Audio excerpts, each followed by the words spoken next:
ভাই সোহেল তাজ, আপনি কি পিনাকি হতে চান? আপনার বোন তো পিনাকি হতে চেয়েছে, পেরেছে?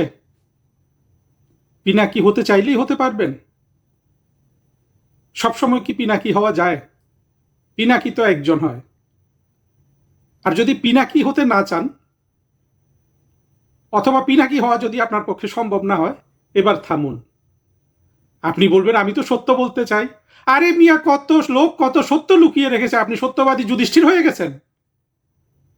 উন্মাদ কোথাকার! হ্যাঁ, এটা সত্য, আমরা এটা সবাই স্বীকার করি যে বঙ্গবন্ধু এবং তাজউদ্দিন আহমেদের মধ্যে যে দূরত্ব দেখা গেছে, সেটা আমাদের জন্য সুখবর ছিল না, আমাদের জন্য ভালো হয়নি সেটা। এটা তো সবাই স্বীকার করে। কিন্তু রাজনীতির ইতিহাসে কি এই ধরনের ঘটনা কি প্রথম? অনেক ঘটনা আছে। ট্রটস্কির নাম জানেন? রুশ বিপ্লবের অন্যতম নেতা। কোথায় গেছেন উনি, কোথায় মারা গেছেন? এগুলো হয়, এইসব ট্র্যাজেডি মেনে নিতে হয়। কিন্তু তারপরে আপনার মা তো আওয়ামী লীগের প্রেসিডেন্ট ছিল। শেখ হাসিনা আপনাদের প্রতিটা ভাই বোনকে, কেউ জঙ্গি, কেউ হিরোইনচি, হুম, কেউ মাদক নেয়, তারপরও সবগুলোকে তুলে এনেছে না?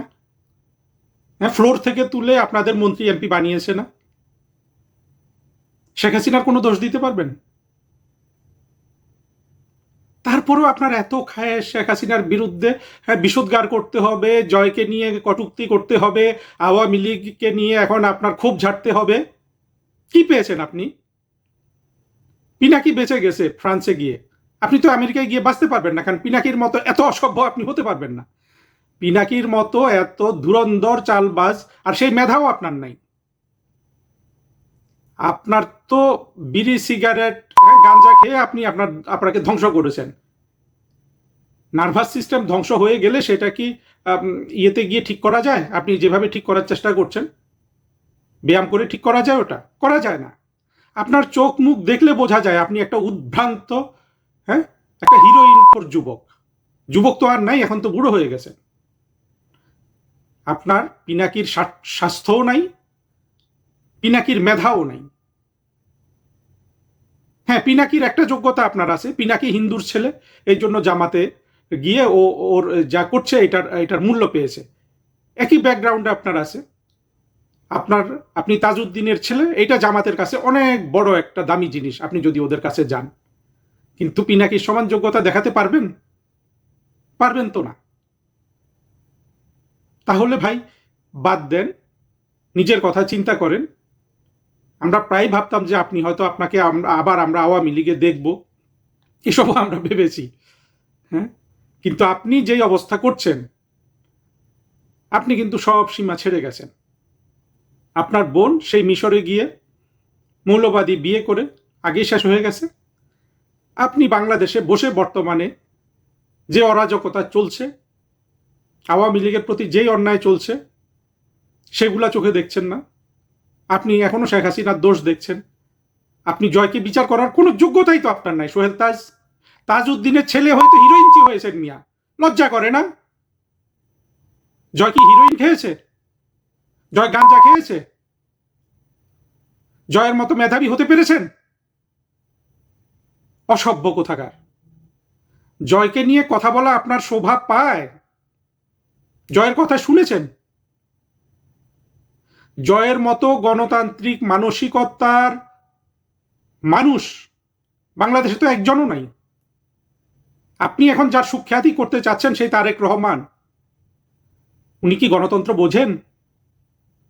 গণতন্ত্র কি এই যে দেশের 50% মানুষকে নির্বাচনের বাইরে রেখে সেই নির্বাচনে তেড়ে এসে সারা বাংলাদেশের নেতা হয়ে গেছে এমন ভাব দেখানো? তারেক রহমানের পেছনে কি মুক্তিযুদ্ধের শক্তি আছে? নাই তো। কোন মরিচিকার পেছনে ঘুরেন? আপনার তো আম সালাক কোনোটাই নাই সোহেল তাজ, কোনোটাই নাই। ইউনুস দিচ্ছে লাথি, ইউনুসের লেজুর বৃত্তি করেছেন, ইউনুসের লাথি খেয়েছেন, জঙ্গিদের লাথি খেয়েছেন। আপনার বাপের নামে কি রাস্তাঘাট ছিল সেগুলোও মুছে ফেলা হয়েছে। কোথায় পার্কটার কাছে কিচ্ছু থাকবে না তো। আওয়ামী লীগ না আসলে তাজউদ্দিনের নামও তো থাকবে না বাংলাদেশে, যে তাজউদ্দিনের নাম নিয়ে নিয়ে এই ধরনের অসভ্যতা করতেছেন। কিচ্ছু থাকবে না তো।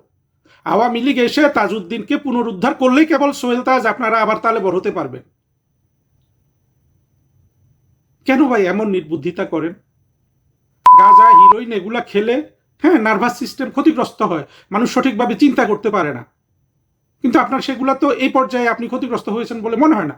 আপনাকে তো পুরো শয়তান মনে হচ্ছে। শয়তানি বাদ দেন। বাদ যদি না দেন, সাজা কিন্তু পাবেন, কঠোর সাজা। এই সাজাগুলো অনেকের জন্য রেডি হচ্ছে। আপনার জন্য পুরস্কার যেমন দ্বিগুণ, আপনার জন্য বাংলাদেশে মন্ত্রী হওয়া যেহেতু যেমন খুব সোজা, তাজউদ্দিনের ছেলে হিসাবে মন্ত্রী হয়ে গেছেন। আপনার মতো অর্বাচিতকে তো মন্ত্রী করা উচিতই হয়নি। ঠিক আপনার মতো ওই ব্যাকগ্রাউন্ডের লোকজনের ধ্বংস হয়ে যাওয়াও খুব সোজা। আমরা তাজউদ্দিনকে যেমন সম্মান করি, আপনাকে সেই পরিমাণ ধিক্কার জানাই। তবে ধিক্কারে বোধহয় আপনার পরিণতি শেষ হবে না, এর চেয়েও কঠোর কিছু আপনার জন্য অপেক্ষা করছে।